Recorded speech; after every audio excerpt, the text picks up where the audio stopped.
Halloween. The iconic 1978 horror film Halloween opens on Halloween night 1963 in Haddonfield, Illinois.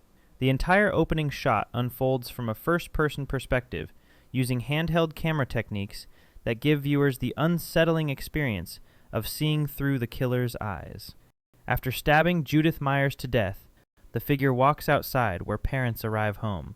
The camera finally unmasks to reveal the killer is 6-year-old Michael Myers, played by Will Sandin. Judith was only 17 years old when murdered by her younger brother. The scene clocks in at approximately 3 to 5 minutes before the title card appears. John Carpenter composed the iconic minimalist score himself. 6-year-old Michael's hands in the close-up point-of-view shots were actually producer Deborah Hill's hands. This was due to child labor law restrictions on how long young actors could work on set. The opening was revolutionary in that it didn't rely on jump scares or violence to terrify audiences. Instead, Carpenter built tension through music, pacing, and the audience's knowledge that they were watching a murder unfold from the killer's perspective.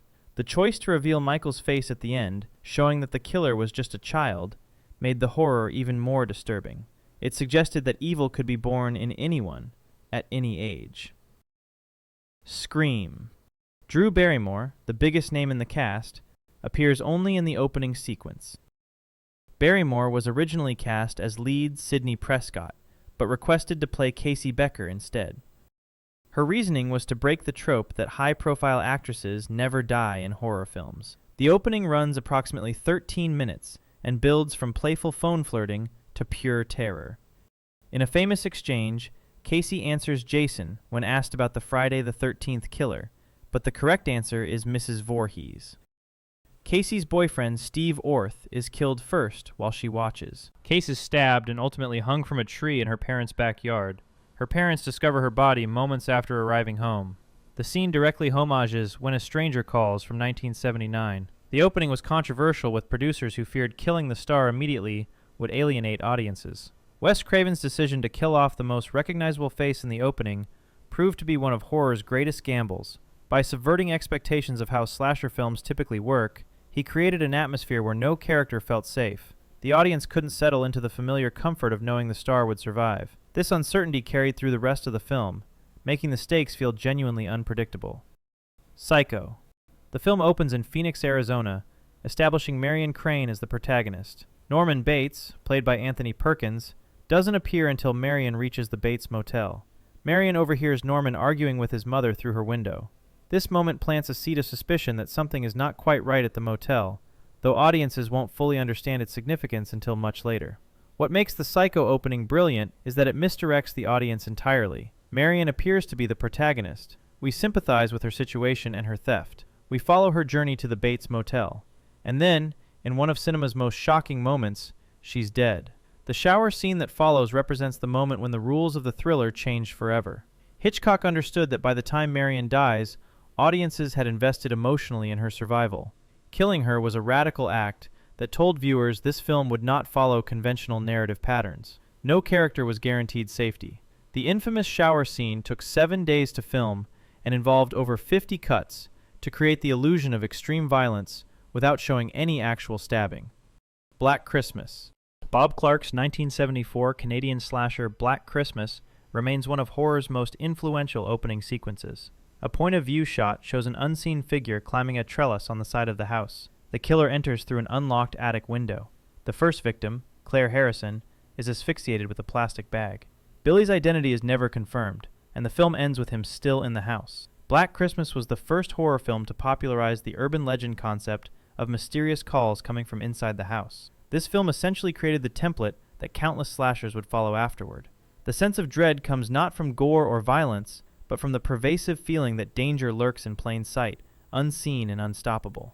The film's restraint is its greatest strength. By refusing to show the killer clearly and maintaining mystery about his motivations, Clark created an atmosphere of existential dread. Audiences never know exactly what they're supposed to be afraid of, which makes every moment potentially dangerous. The unknown is always scarier than the revealed. Friday the 13th. The film was released in 1980, directed by Sean S. Cunningham. The opening scene shows 2 camp counselors murdered in a 1958 prologue.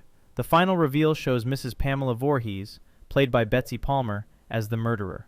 Her motive was avenging the drowning of her son Jason, who she believed died in 1957. Jason didn't show up as the killer until Friday the 13th Part 2 in 1981. The iconic hockey mask doesn't appear until Part 3 in 1982. Writer Victor Miller originally included a clue where the killer loses a finger, and Mrs. Voorhees is later shown missing the same finger. This clue was cut for time and budget constraints. The genius of the original Friday the 13th was that it operated on the principle that the audience thinks they know what's coming.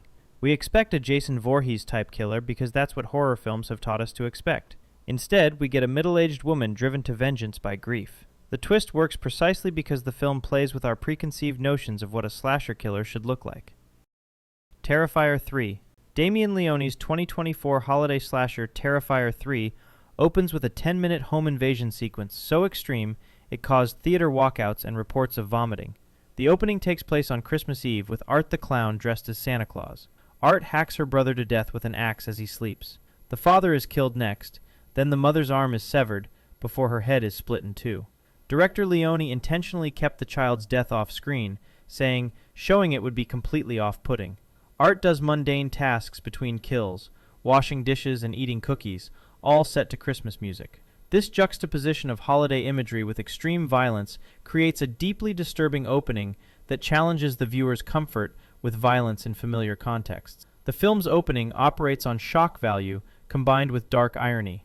The familiar setting of a home invasion during Christmas becomes warped into something grotesque and nightmarish. Leone understands that horror functions best when it takes something we perceive as safe and violates that sense of security completely.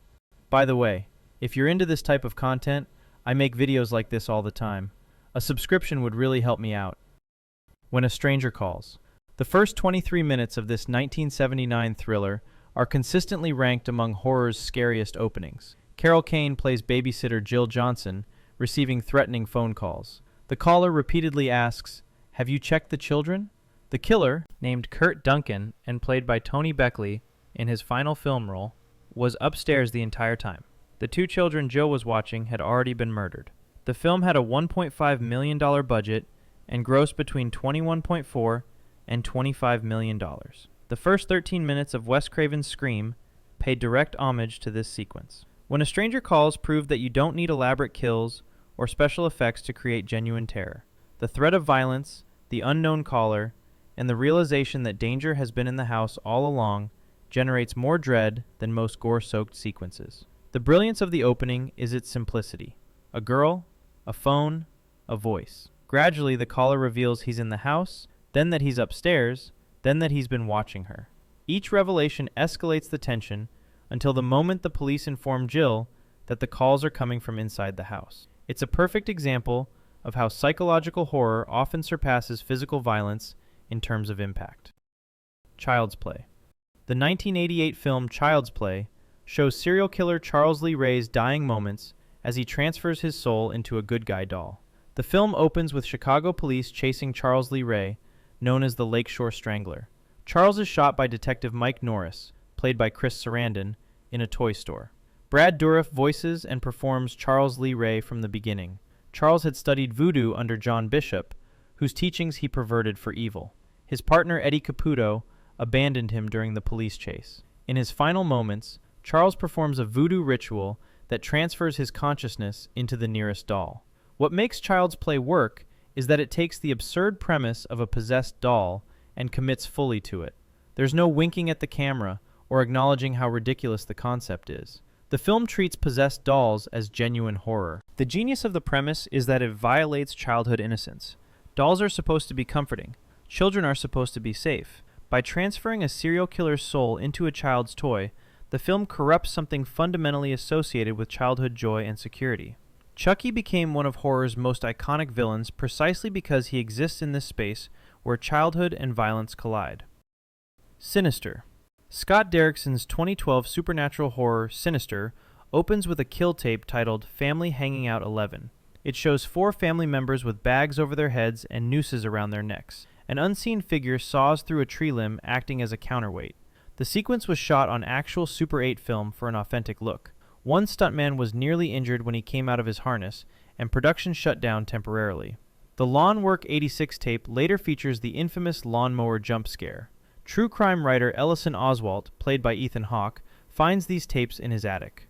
Sinister understands that found footage horror works best when it feels degraded and authentic. By shooting on actual Super 8 film, the kills feel like genuine discovered artifacts rather than professionally produced scenes. This degradation paradoxically makes the violence feel more real and more disturbing.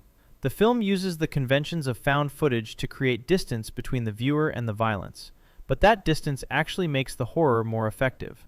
We're watching old film of dead families. We're searching for clues in grainy, deteriorating footage. The mystery of who killed these families becomes as important as the kills themselves. The film proves that implication and mystery often surpass explicit depiction. The Texas Chainsaw Massacre. Tobe Hooper's 1974 nightmare, The Texas Chainsaw Massacre, opens with a radio news report about grave desecration. Flash photography reveals decomposed corpses arranged in a macabre tableau.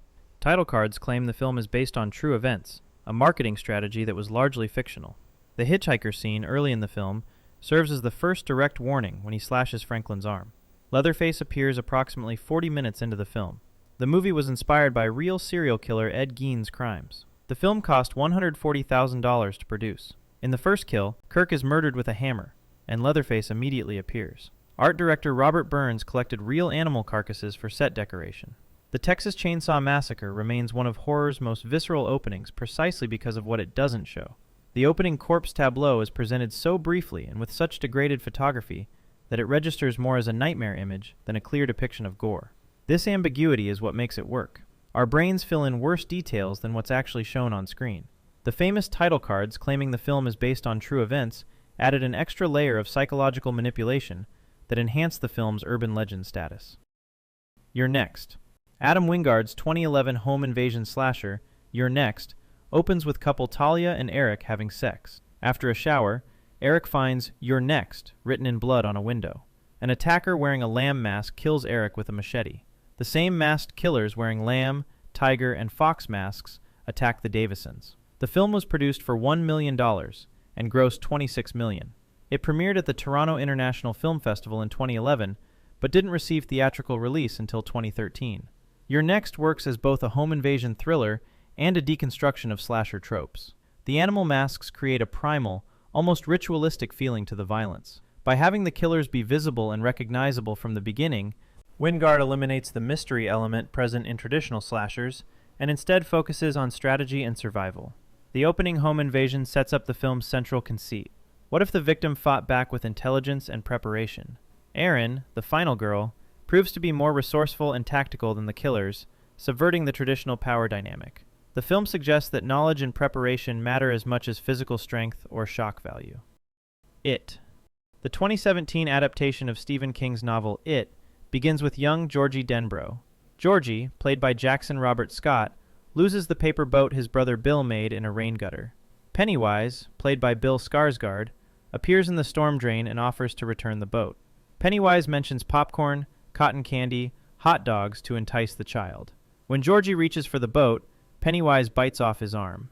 The film shows Georgie being dragged into the sewer, more explicit than the 1990 miniseries. Director Andres Muschietti intentionally extended the horror beyond the source material. The opening scene runs approximately 9 minutes before the title card.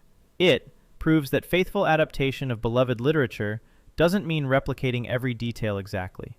Instead, it means capturing the emotional core while allowing the medium to enhance and expand on what worked in the text. The opening positions Pennywise as a predator who exploits childhood wonder and innocence. The circus imagery, the promises of treats, the friendly demeanor, all appeal to a child's curiosity. What makes the scene so disturbing is watching a character we've met just moments before get mutilated. There's no time to develop emotional attachment, which makes the sudden violence feel more shocking and arbitrary. Scream 2. Scream 2 opens at the premiere screening of Stab, movie within movie. Jada Pinkett Smith plays Maureen Evans, and Omar Epps plays Phil Stevens. Phil is killed in the theater bathroom and Ghostface takes his seat. Maureen is stabbed repeatedly while the theater audience assumes it's a publicity stunt. Maureen climbs on stage and dies in front of the crowd before they realize it's real. The character named Maureen mirrors Sidney's murdered mother from the first film. The genius of opening Scream 2 at a movie premiere is the self-aware irony it creates. People are watching a horror movie at a movie premiere while a real horror movie is happening around them. The audience's inability to distinguish between film and reality becomes the source of the horror. Everyone's assumptions about what's real and what's pretend get fatally scrambled. By having Maureen die on stage in front of hundreds of witnesses, Craven creates a different kind of terror than typical slashers. Instead of isolated victims in vulnerable settings, we get public murder in a crowded venue. The killer operates with complete confidence that the chaos of the premiere will provide sufficient cover for the murder. The rules have changed from the first film, establishing that Ghostface will continue to evolve and adapt. Urban Legend. The 1998 slasher Urban Legend features opening death scenes that draw from folklore. Natasha Gregson Wagner plays Michelle Mancini in the opening scene. The gas station attendant tries to warn her that someone is in her car. His stutter prevents him from communicating quickly enough. The killer, later revealed to be Brenda, hides in the back seat wearing a hooded parka. Michelle is decapitated with an axe while driving. The film opens with a direct reference to the killer in the backseat urban legend, one of the most pervasive folklore myths in American culture. By opening with this legendary scenario, the film establishes that it will draw from urban legends and horror mythology. The stutter that prevents the gas station attendant from warning Michelle in time adds an extra layer of tragedy and frustration to the scene. Urban legend operates on the principle that if a story has been told enough times, it carries power beyond its origin. Urban legends persist because they tap into genuine fears about vulnerability and violation. The opening scene proves that sometimes the folklore is right and the danger is real. If this was worth your time, consider subscribing so you catch every new upload. Thanks for watching.